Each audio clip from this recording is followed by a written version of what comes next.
Chicago has seen a monster upgrade at the skill position with Keenan Allen coming in, DeAndre Swift in the backfield. Now they add the quarterback that they will pair with the top 10. They take in the top 10 who they'll pair with DJ Moore, who's coming off a career high in both catches and receiving yards last year, and Odunze as well. Kirk Herbstreit joins us now. And Herbie, we knew it'd be Caleb at 1, but there have been a lot of conversations we'd had on this show with the various draft experts, folks like Louis Riddick as well, about what you do at 9. We know there are a ton of O linemen, right? And we knew there were a ton of wide receivers. But if you're going to take a quarterback and you got a choice of an O lineman or a wide receiver, where do you go at 9? A couple of both had come off the board before the Bears got Odunze. What do they get in him, and why do you think they went that route? Well, if you watch the Bears offense last year, and I had them twice on Thursday night, you know that they went out and hired a new offensive coordinator in Shane Waldron. You get your quarterback. You lose Darnell Mooney. They needed receivers. Even though they have Keenan Allen coming in, they still need, I think, a difference maker that they feel really good about. And I think that this, and I know you have more there, so you've got some guys now. You got some pieces. Right. I don't know if Justin Fields really ever had all of those pieces. And how great is it for Odunze to learn under Keenan Allen, to be able to learn how to become really a professional. And this guy, what you're getting is not just a guy at 6'3", 212, runs a 4.3, ridiculous ball skills downfield.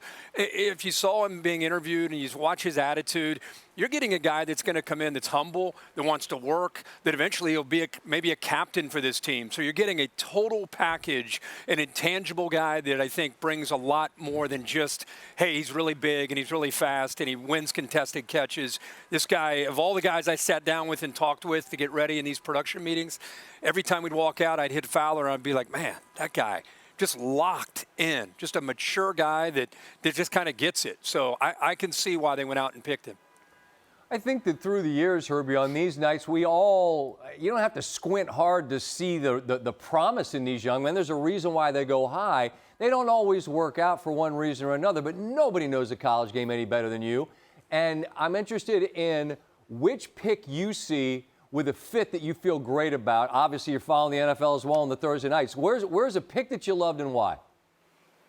I think Xavier Worthy is the obvious one. I mean, he's going to bring that speed 4.21 to Patrick Mahomes. And that offense last year, if you watch the Chiefs, even though they ended up winning it all at the end, if you watched them, there was some growing pains with those young receivers. And now this situation with Rashee Rice off the field, sure. I think it's a smart pick. And anything that Kansas City does seems to always work out. They're just always a step ahead of everybody else, and they always seem to add a new toy for Patrick Mahomes to be able to work with. And why not go out and get a guy? Now, he's 163 pounds, which means Andy Reid's going to have fun. He's going to have fun moving him around, coming up with ways to get him on rub routes and just try to get him away from getting jammed at the line of scrimmage. But with that speed, with all the other weapons that they have, and Mahomes to be able to utilize that, that's an easy one. I like the J.J. McCarthy pick. I mean, to give you another one, I think he's going to fit in perfectly with what they do in Minnesota. And I think he and Penix both, with all the focus on the top 3, I think both of those guys in the situations that they fit into, and I heard you and Lewis talking about, kind of scratching our heads about why did he go to Atlanta with Cousins coming in.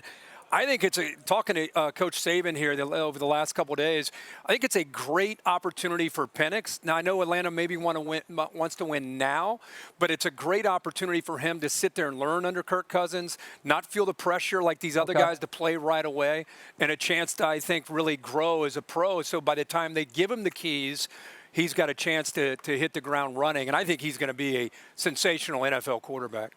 Herbie, I was doing that thing for my producer. I was holding up my fingers about an inch apart while I had one quick one I wanted to ask you about. With Worthy, like 4.21, like fine. I get that straight line speed in Indianapolis in your draws. But this is the kind of speed you can see on the field. I just, like, speedsters don't always translate, but I feel like we've seen the examples, and you've seen them certainly in the building.